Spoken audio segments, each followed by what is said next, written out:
नमस्कार। बाजार पर हमारी खास पेशकश द लाल स्ट्रीट में आप सभी का स्वागत है। मैं हूं हेमंत खरी। कल का दिन छोड़ दें तो पिछले 10 ट्रेडिंग सेशन से लगातार बाजार लाल निशान में ही बंद हो रहा है। निफ्टी अब 5550 के नीचे पहुंच गया है और 4 महीने के निचले स्तर पर कारोबार कर रहा है। और आज भी रुपए ने नए रिकॉर्ड निचले स्तर को छूने की कोशिश करी इंट्राडे में। हालांकि आखिरी मिनटों में कुछ रिकवरी जरूर देखने को मिली। अब ऐसे माहौल में क्या करना चाहिए, कितनी और गिरावट देखी जा सकती है बाजार में, और निवेशकों को क्या खरीदारी करनी चाहिए, अब भी बाजार से दूर रहना चाहिए, इसी सब मुद्दों पर चर्चा करने के लिए हमारे साथ दो खास मेहमान एडलवाइस सिक्योरिटीज के हेड ऑफ रिसर्च निश्चल महेश्वरी और ग्लोब कैपिटल के मार्केट्स के डायरेक्टर आशीष महेश्वरी जुड़ चुके हैं। आशीष, आपसे शुरुआत करना चाहूंगा। आप दोनों का ही स्वागत है। जिस तरह से माहौल है बाजार का, रुपया एक तरफ निचले लेवल को छूने की कोशिश कर रहा है, 62 के पास आज पहुंच गया था। क्या लगता है निवेशकों को क्या करना चाहिए? बाजार से क्या दूर रहने में इस समय समझदारी है, क्योंकि जो भी शेयर खरीदते हैं अगले दिन वो निचले लेवल पर मिलता है? बिल्कुल हेमंत, मैं आपकी बात से सहमत हूँ। निवेशक काफ़ी परेशान है और काफ़ी अफरा तफरी है बाजारों में। जो आप देख रहे हैं कि आज जो जैसे जैसे रुपए में डेप्रिसिएशन होता गया तो बाजारों ने भी काफ़ी उसको एडवर्सली रिएक्ट किया, और बिल्कुल सही भी है बाजारों का रिएक्ट करना, क्योंकि जैसे जैसे रुपए में यदि आगे गिरावट यदि बढ़ेगी तो मेरा मानना है कि जो कॉर्पोरेट्स इंडिया की जो वर्किंग है उस पर काफ़ी इम्पैक्ट पड़ेगा। एक तो ऑलमोस्ट $100 बिलियन से ज़्यादा की जो कॉर्पोरेट इंडिया की अनहेज्ड एक्सपोजर है USD INR पे, उसका काफ़ी नेगेटिव इम्पैक्ट देखने को मिलेगा। इसके अलावा जैसे हमने देखा कि जो जीसेक की यील्ड्स हैं वो ऑलमोस्ट 8.25 के पास दोबारा पहुंच गई हैं, तो उसका भी एडवर्स इम्पैक्ट बैंक की वर्किंग पे देखने को मिलेगा। और मेरा मानना है कि रुपए की वोलेटिलिटी को कंट्रोल करने के लिए शायद एक रेट हाइक और जल्दी RBI अनाउंस करे एज अ मेजर, तो जिसके कारण से बैंक्स और जो बड़े बोरोअर्स हैं जिनके पास में काफ़ी डेट है उनकी बैलेंस शीट्स पे भी इम्पैक्ट आएगा। तो इन सारे फैक्टर्स के चलते एक घबराहट का माहौल बाजारों में पिछले कुछ दिनों से बना हुआ है। और मेरा मानना है जैसे गोल्डमैन सैक्स की भी एक नेगेटिव रिपोर्ट आया, आज CLSA ने भी डाउनग्रेड किया है, तो इन सारे फैक्टर्स ने बाजार में काफ़ी नर्वसनेस क्रिएट कर दी है। आशीष, जैसे आपने कहा गोल्डमैन सैक्स जो काफी बुलिश था भारतीय बाजारों पे, अब बेरिश साउंड कर रहा है। CLSA ने भी जिस तरह के रिकॉर्ड निचले स्तरों की CLSA बात कर रहा है, 65 रुपए तक देखने को मिल सकता है डॉलर के मुकाबले रुपए। आपको क्या लगता है कहां तक जा सकता है, और क्या एक रेटिंग का डाउनग्रेड का भी डर इस समय बाजार को सता रहा है? बिल्कुल हेमंत, जैसे जैसे रुपए में यदि डेप्रिसिएशन होगा तो एक रेटिंग डाउनग्रेड का बिल्कुल फेयर है, क्योंकि आपका करंट अकाउंट डेफिसिट में बिल्कुल इजाफा होगा। तो मेरा मानना है कि बाजारों में ये सारी चीज़ों से नर्वसनेस है। इसके अलावा यदि एक 12 मंथ INR USD फॉरवर्ड्स की बात करें तो ऑलरेडी वहाँ पे जो ट्रेडिंग हो रही है वो 65 रुपये के आसपास हो रही है। तो यदि कोई इंपोर्टर अपने 12 महीने की ECB को हेज करना चाहता है तो उसे करीब 8-8.5% प्रीमियम पे करना पड़ रहा है, जो ऑलमोस्ट ऑल टाइम हाई पर कोट कर रहा है। तो मेरा मानना है 65 रुपए का जो प्राइस है वो अनरियलिस्टिक नहीं है, वो आज ही बाजारों में ऑलरेडी ट्रेड हो रहा है। आशीष, जिस तरह से हम देख रहे हैं रुपया कमजोर हो रहा है, ऑयल मार्केटिंग कंपनियां दाम बढ़ाती जा रही हैं, इवन कंज्यूमर्स काफी परेशान हैं, आपको क्या लगता है एक बार फिर से शायद ऑयल मार्केटिंग कंपनियों को दाम बढ़ाने पड़ सकते हैं, वरना इनके लिए काफी मुश्किल का समय आने वाला है, क्योंकि कच्चा तेल भी उफान पर है? बिल्कुल हेमंत, मेरा मानना है कि जल्दी शायद अगले 5 से 7 दिन में यदि रुपए की वोलेटिलिटी कर्टेल नहीं होती है तो आप एक बिल्कुल पेट्रोल के जो प्राइस हैं उसमें दोबारा से मेरा मानना है 70 से 85 पैसे के बीच इजाफा, और डीजल के प्राइसेस में भी 50 पैसे का इजाफा होते देखेंगे। तो जिसके कारण से जो इन्फ्लेशन है मेरा मानना है कि आगे जाके बिल्कुल आउट ऑफ कंट्रोल हो जाएगा। तो मेरा मानना है कि टाइमिंग के लिए बिल्कुल ऑयल मार्केटिंग कंपनियों पर इसका दबाव रहेगा, क्योंकि जैसे 1% यदि फॉल आता है रुपये में तो उनको भी जो अंडर रिकवरी है वो भी 60 पैसे से करीब ₹1 तक बढ़ जाती हैं, तो उनकी बैलेंस शीट पे डेंट है। इसके अलावा मेरा मानना है रिकवरी भी इतना आसान नहीं रहेगा, तो एक नेगेटिव सेंटीमेंट बिल्कुल ऑयल मार्केटिंग कंपनियों के लिए। चलिए, हमारे साथ एडलवाइस सिक्योरिटीज के हेड ऑफ रिसर्च निश्चल महेश्वरी जी भी जुड़ चुके हैं। निश्चल, स्वागत है आपका। आपसे समझना चाहता हूं, जिस तरह से रुपया लगातार कमजोर हो रहा है, RBI जो भी कदम उठाता है वो रुपए को थामने के लिए तो यूज नहीं हो पाते, लेकिन शेयर बाजार का मूड और सेंटीमेंट जरूर खराब हो जाता है। जिस तरह से लिक्विडिटी को कसने के कदम उन्होंने पिछले कुछ दिनों में उठाए हैं, आपको क्या लगता है सॉवरेन बॉन्ड लाने से कुछ परेशानी का सॉल्यूशन निकल सकता है, या फिर ये एक विकल्प है जो RBI आखिरी में लाएगा जब सारे विकल्प फेल हो जाएंगे? आपका क्या व्यू है इस पे? नहीं, मेरा मानना है कि सॉवरेन बॉन्ड सब में पहले लेके आने चाहिए थे इसका, और कोई दूसरा, क्योंकि अगर आपकी इकोनॉमी रिकवर नहीं करती, जिसमें आपने इंटरेस्ट रेट बढ़ा दिए हैं, तो और ज्यादा आपकी रुपी पे प्रेशर आएगा। तो अगर आरबीआई सॉवरेन बॉन्ड लेके आता है अभी, I think it's a very welcome step. और ये क्या है कि रुपी को भी स्टेबिलिटी देगा, और आपको क्या है, इंटरेस्ट रेट बढ़ाने की जरूरत नहीं पड़ेगी। तो क्या है, आपका क्या नाम है, इकोनॉमी को भी स्टेबिलिटी मिलेगी। निश्चल, जिस तरह से आज एक तरह से ऐलान हुआ है कि रघुराम राजन आरबीआई के गवर्नर बनेंगे, अब अगले सुब्बाराव का टर्म 4 सितंबर को खत्म होगा, इस खबर को बाजार किस तरह से लेगा? क्योंकि एक यंग टीम होगी जो अब शायद पॉलिसीज डिसाइड करने का काम करेगी। आप कैसे देखते हैं इस मूव को? हालांकि एक्सपेक्टेड था काफी लाइंस पर ये। हाँ, ये एक्सपेक्टेड था, और मेरा जो मानना है कि आई थिंक ये बाजार डेफिनेटली पॉजिटिवली लेगा। और आप देखिए, रुपी ने भी जो 6170 था, अभी आई थिंक क्लोज हुआ है 60.77 पे, तो ₹1 कम से कम रिकवर कर गया है। तो आई थिंक वो काफी पॉजिटिव है। रघुराम राजन जी के अगर आप बैकग्राउंड में देखेंगे तो he is a very proactive person. Reactive policy नहीं करें, रिएक्टिव पॉलिसी नहीं देखते हैं वो। तो इसके लिए मुझे लगता है कि प्रोएक्टिवली वो मेजर्स लेंगे, चाहे वो इकोनॉमी की ग्रोथ के लिए है या कि रुपी की स्टेबिलिटी के लिए है। तो आई थिंक बाजार पॉजिटिवली लेगा इनको। आशीष, जिस तरह से बाजार को काफी उम्मीद थी कि मॉनसून सेशन में कुछ इंपॉर्टेंट बिल्स पास होंगे, लेकिन पिछले 2 ट्रेडिंग सेशंस जो देख रहे हैं हम, वो मॉनसून सेशन में कुछ हुआ नहीं है, बिल्कुल वॉश आउट की तरह दिखे हैं वो। अब आपको कुछ उम्मीद है इस पार्लियामेंट सेशन से, या फिर आपने उम्मीद छोड़ दी है? देखिए, ऑलमोस्ट 35 इम्पॉर्टेंट बिल हैं इस बार जो पास होने चाहिए मॉनसून सेशन में, बट मेरा मानना है जो वर्किंग डेज हैं ऑलरेडी इतने लिमिटेड हैं। बिल्कुल। मेरे हिसाब से शायद 12 से 12 या 14 वर्किंग डे ही हैं पूरे मॉनसून सेशन में, जहां पे ये उम्मीद की जा रही थी। बट मेरा मानना है कि जो दूसरे इशूज सरकार के सामने जो चल रहे हैं, और जो कई स्मॉल मैटर्स पे जहाँ गतिरोध बना हुआ है, तो मुझे नहीं उम्मीद कि बहुत ज्यादा बिल पास होंगे। मेरा मानना है कि जो 35 इम्पॉर्टेंट बिल हैं उसमें यदि 5 या 7 बिल भी इस बार क्लियर हो जाएं तो ठीक रहेगा। बट मेरा मानना है कि अभी मार्केट का जो एक्सपेक्टेशन लेवल है वो ऑलरेडी उस साइड से काफी कम है, और मार्केट में जो एक पैनिक बना हुआ है वो दूसरे फैक्टर्स को लेकर बना हुआ है। तो मार्केट में कोई बहुत ज्यादा उत्साह नहीं है उन बिल्स के लिए, मेरा ये मानना है। निश्चल, क्या लगता है अगर अर्ली इलेक्शंस हो जाएं तो शायद बाजार को एक राहत मिले? आपका क्या व्यू बन रहा है इस पर? क्योंकि इलेक्शंस को लेकर काफी अनसर्टेनिटी है, कब होंगे, किस समय अनाउंस होंगे। बाजार में काफी चर्चा भी चलती है कि शायद अगर अर्ली इलेक्शंस हो जाएं तो अच्छा हो बाजारों के लिए खासकर। आप कैसे देखते हैं इसे? इलेक्शन अगर आप देखें हिस्ट्री में, तो लास्ट 25 साल की हिस्ट्री देखिए आप, इलेक्शन कोई खास बड़ा इवेंट नहीं होता है।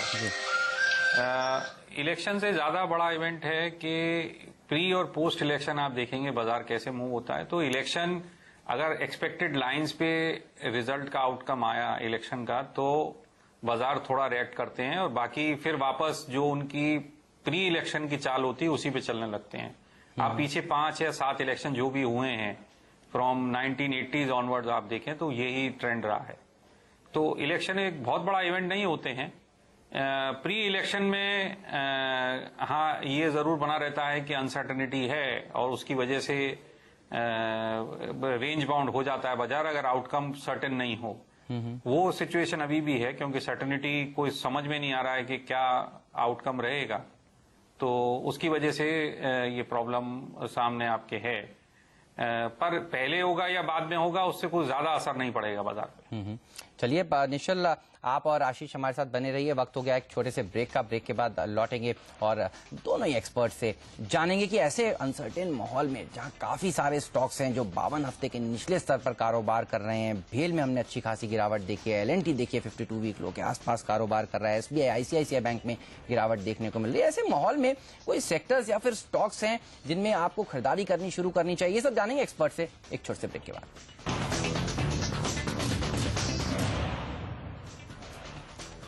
स्वागत है आपका द लाल स्ट्रीट में, हमारा खास आयोजन। और हमारे साथ इस आयोजन में बात करने के लिए एडलवाइस सिक्योरिटीज के हेड ऑफ रिसर्च निश्चल महेश्वरी और ग्लोब कैपिटल मार्केट के डायरेक्टर आशीष महेश्वरी बने हुए हैं। निश्चल, आपसे एक सवाल और पूछना चाहता हूं। जिस तरह से बाजार में देख रहे हैं नेशनल स्पॉट एक्सचेंज को लेकर अनसर्टेनिटी बनी हुई है, निवेशकों का पैसा वापस मिलेगा या नहीं मिलेगा, इसको एफआईआईज किस तरह से देखेंगे? क्योंकि आप काफी सारे एफआईआईज से बात करते हैं, उनका नजरिया क्या इंडिया के लिए और खराब होगा इन सारे एपिसोड्स को देखने के बाद?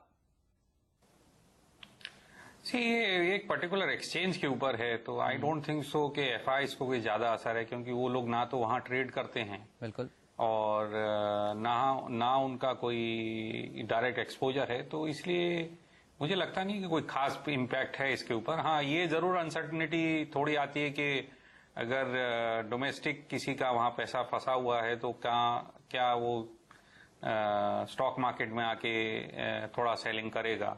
बट रिटेल कई सालों से इंडिया में स्टॉक मार्केट में पैसा नहीं डाल रहा है, तो कोई खास इम्पैक्ट मुझे लगता नहीं है कि शेयर बाजार पे होगा। एफआईआईज की तरफ से भी it is largely macros which they are more bothered about, तो मुझे लगता नहीं है कि उनको इधर से कोई ज्यादा असर है। लेकिन आशीष, हमने देखा है काफी सारे लोग चिंतित हैं, और खासकर जिस तरह से फाइनेंशियल टेक्नोलॉजीज में जोरदार पिटाई हुई है, एमसीएक्स में लोअर सर्किट पर लोअर सर्किट लग रहे हैं। आपका क्या व्यू बन रहा है खासकर इन दोनों स्टॉक्स पर? अब क्या करना चाहिए? जिनके पास अभी भी डिलीवरी पड़ी है उनको निकल जाना चाहिए या फिर इनको होल्ड करना चाहिए? क्या नजरिया है आपका इन दोनों शेयरों पर? हेमंत, मेरा मानना है कि अभी भी जब तक इन्वेस्टर्स का सेटलमेंट नहीं हो जाता तब तक एक अनसर्टेनिटी बनी रहेगी। और आज जैसे कल हमने देखा फाइनेंशियल टेक्नोलॉजीज के स्टॉक में काफ़ी अच्छा उछाल आया, बट आज वो पूरा गेन खत्म हो गया और इनफैक्ट काफ़ी माइनस में ही बंद हुआ। तो ये जो जब तक ये डेवलपमेंट रहेंगे और जब तक क्लैरिटी नहीं होगी, तो मेरा मानना है अब ये ट्रेडर्स का स्टॉक बन गया है। इसके अलावा इसमें क्या हुआ है कि पिछले जब से इसमें फॉल आया तो कई सारे फंड्स ने भी इसमें बिकवाली की है। तो मेरा मानना है कि जो स्टॉक इसमें कुछ पर्टिकुलर फंड्स के पास था वहां से निकल के अब ये रिटेल या ट्रेडर्स के हैंड में डिस्ट्रीब्यूट हो गए। तो मेरा मानना है जिसके कारण से in stock particularly financial technologies में काफी वोलेटिलिटी देखने को मिलेगी। तो मेरा सजेशन तो ये रहेगा कि जब तक ये सिनेरियो क्लियर नहीं हो जाता तब तक स्टॉक से दूरी बनाए रखना ही ठीक रहेगा। और एमसीएक्स में मेरा मानना है जो हिसाब से उसमें डाउन सर्किट लग रहे हैं ऑलरेडी, उसमें अभी एग्जिट की पॉसिबिलिटी कम नजर आती है, बट उस स्टॉक से भी अभी दूरी बनाए रखना ही बेहतर रहेगा। निश्चल, जिस तरह से अर्निंग सीजन फेज आउट हुआ है, हमने देखा है कि कुछ आईटी कंपनियों ने अच्छा प्रदर्शन दिखाया है, बाकी ज्यादातर सेक्टर्स में एक डिसअपॉइंटमेंट हाथ लगी है। आप कैसे रेट करेंगे इस पूरे के पूरे अर्निंग सीजन को, और यहां से आगे जाकर क्या अर्निंग्स में कुछ सुधार देखने को मिल सकता है, यहां से भी और खराब समय आगे आएगा? और देखिए, सेक्टर बाय सेक्टर आप देखिए कि कहाँ पे डिसअपॉइंटमेंट आया है। आई थिंक जो एक डिसअपॉइंटमेंट आया वो एक प्राइवेट सेक्टर बैंक्स में, आई थिंक वही एक डिसअपॉइंटमेंट है। बाकी तो बाजार का मोर और लेस एक्सपेक्टेड है, चाहे वो एफएमसीजी है या आईटी है, वहां पे ठीक ठाक रिजल्ट एक्सपेक्ट कर रहे थे। मेटल्स में, माइनिंग में खराब रिजल्ट एक्सपेक्टेड थे। क्या नाम है, एक प्राइवेट सेक्टर बैंक्स में खराब रिजल्ट आए और दूसरे टेलीकॉम में अच्छे रिजल्ट आए। टेलीकॉम में आउटस्टैंडिंग रिजल्ट है, चाहे भारती ने दिए या कि आइडिया ने दिए, दोनों रिजल्ट अच्छे हैं। आरकॉम के रिजल्ट ठीक ठाक थे। तो अभी क्या है, मतलब it is more less balanced है, क्योंकि बैंकिंग सेक्टर बहुत बड़ा है और वहां पे डिसअपॉइंटमेंट हुआ है, और वैल्यूएशन था बहुत ऊपर था, ओवर ओनरशिप थी, तो जहां थोड़ा भी डिसअपॉइंटमेंट आया तो स्टॉक्स काफी जोर से गिर गए। दूसरा, रुपी के चलते, रुपी रोज प्रेशर में है, तो अब लोगों को ये एक्सपेक्टेशन होने लगती है कि अब सीआरआर बढ़ाना पड़ेगा या कि रेपो रेट बढ़ाएगी आरबीआई। तो वो सब एक्सपेक्टेशन के में बैंक सब में ज्यादा सेलिंग में आते हैं। तो वो ज्यादा असर है, बजाय कि बहुत बड़ा डिसअपॉइंटमेंट हो क्वार्टरली रिजल्ट पे, ऐसा नहीं लगता मुझे। आशीष, जिस तरह से प्राइवेट सेक्टर बैंक्स ने काफी खराब प्रदर्शन दिखाया, एनपीएस को लेकर कंसर्न्स दिख रहे हैं, आपको क्या लगता है यहां से और गिरावट प्राइवेट सेक्टर बैंक्स में देखने को मिल सकती है? हमने देखा है पीएसयू बैंक्स का खराब प्रदर्शन, एसेट क्वालिटी को लेकर कंसर्न तो पहले से ही बना हुआ था। बिल्कुल हेमंत, मैं आपकी बात से सहमत हूँ। पीएसयू बैंक्स ने इस फॉल की शुरुआत की थी और अब प्राइवेट सेक्टर बैंक भी उसको फॉलो कर रहे हैं। तो एक ये बड़ा रीजन है एसेट क्वालिटी, जो मिड एंड स्मॉल साइज के जो कॉर्पोरेट्स हैं उनको लेकर। और इन पर्टिकुलर बैंक्स ने, चाहे वो एक्सिस हो या यस हो या आईसीआईसीआई हो, उन्होंने एंट्री करने के लिए काफ़ी लोन्स डिस्ट्रीब्यूट किए हुए हैं, काफ़ी ईसीबीज दी हुई हैं कॉर्पोरेट्स को, और काफ़ी अनएज्ड भी हैं, और इसके अलावा मेरा मानना है काफ़ी अनसिक्योर्ड लोन्स भी डिस्ट्रीब्यूट हुए हैं। तो जिसके कारण से हमने एक अच्छा खासा राइज देखा। प्रोविजनिंग में जरूर प्रॉफिटेबिलिटी में हर बैंक में इंक्रीज आया है, बट प्रोविजनिंग में एक अच्छा खासा राइज देखने को मिला, जो चिंता का विषय है। तो इसके चलते मेरा मानना है कि जो एफआईआईज हैं जिन्होंने काफ़ी निवेश किया हुआ इंडियन बैंकिंग सेक्टर में, वो यहाँ से अब एग्जिट ले रहे हैं। तो जिसके कारण से आप देख रहे हैं कि यस बैंक जैसे स्टॉक में ऑलमोस्ट 60 से 70% तक की डाउनसाइड ऑलरेडी आ चुकी है। और मेरा मानना है कि आज जो एचडीएफसी में भी फॉल आया है, तो एक काफ़ी चिंता का विषय है, क्योंकि अब ये शो करता है कि अब काफ़ी डिलीवरी बेस्ड सेलिंग भारतीय बाजारों में इस पर्टिकुलर सेक्टर में आ रही है। तो मेरा मानना है कि ये पूरा सेक्टर प्रेशर में जैसा आज देखने को मिला, ये आगे भी जारी रहेगा। तो ये एक बेस्ट शॉर्ट सेल आइडियाज रहेंगे बैंक या बैंक निफ्टी मेरे पॉइंट ऑफ व्यू से। चलिए, बैंक निफ्टी में और दबाव देखने को मिल सकता है, ये राय आशीष की। लेकिन वक्त हो गया एक छोटे से ब्रेक का। ब्रेक के बाद लौट कर आएंगे और स्टॉक्स के ऊपर जानेंगे, सेक्टर्स पे बात करेंगे। हमारे दोनों ही एक्सपर्ट हमारे साथ बने।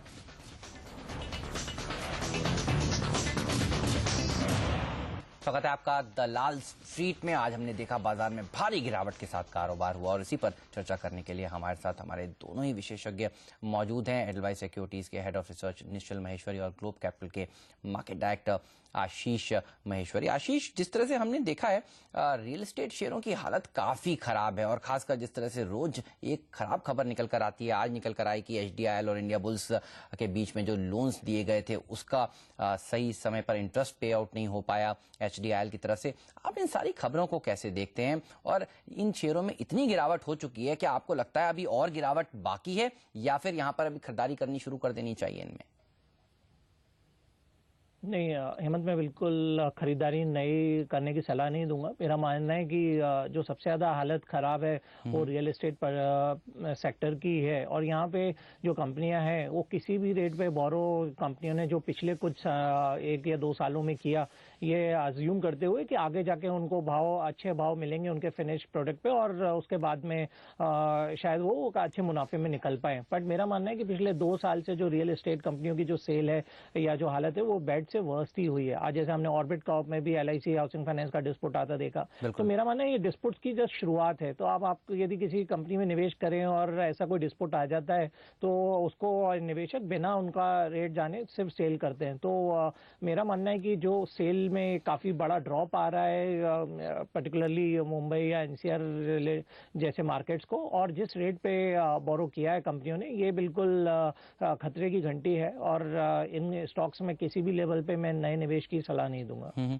आशीष, हम देख रहे हैं अच्छी फंडामेंटल कंपनियों में भी एक प्रेशर देखने को मिल रहा है, जिन्होंने काफी अच्छा प्रदर्शन दिखाया है बीते कुछ महीनों में। खासकर एशियन पेंट्स का नाम लेना चाहूंगा, पिछले 2 दिन में 12% तक करेक्ट हो चुका है ये शेयर। क्या लगता है यहाँ पर जिनको प्रॉफिट हो रहा है जिस पोजीशन पर, वो बेचना सही समझ रहे हैं, प्रॉफिट बुक करना सही समझ रहे हैं, कि यही समझना चाहिए? बिल्कुल, मेरा मानना है कि प्रॉफिट बुक कर लेना अभी भी एक सही स्ट्रैटेजी होगी एशियन पेंट में भी, क्योंकि दोबारा से मैं कहना चाहूंगा कि पेंट जैसा इंडस्ट्री है वो रियल एस्टेट के जो फॉर्च्यून है उसके ऊपर डिपेंड करता है, और जहां पे रियल एस्टेट में एक सेक्टर में स्लो डाउन आएगा तो आप एशियन पेंट्स के परफॉर्मेंस में भी थोड़ा प्रेशर आता देखेंगे। इसके अलावा एशियन पेंट जैसी कंपनी जो काफी अपना जो रॉ मटेरियल वो इम्पोर्ट भी करती है, तो जैसे जैसे रुपये में डेप्रिसिएशन होगा तो उनका ऑपरेटिंग प्रॉफिट मार्जिन में मेरा मानना है काफी प्रेशर आ सकता है। तो एशियन पेंट से एग्जिट करने की मैं सलाह दूंगा। आशीष, जिस तरह से हमने देखा है ऐसे खराब बाजार में भी आईटी सेक्टर अच्छा प्रदर्शन दिखा रहा है, जहां काफी सारे स्टॉक्स 52 हफ्ते के निचले स्तर पर हैं। दूसरे सेक्टर्स में विप्रो ने देखिए आज 52 हफ्ते का उच्चतम स्तर छुआ। आईटी सेक्टर में अगर कोई एक शेयर चुनना हो जिस पर अभी भी आप भरोसा कर रहे हैं, तो वो कौन सा होगा, या फिर इस ट्रेड को अवॉइड करना चाहिए? यहां पर भी प्रॉफिट बुकिंग करेंगे आप?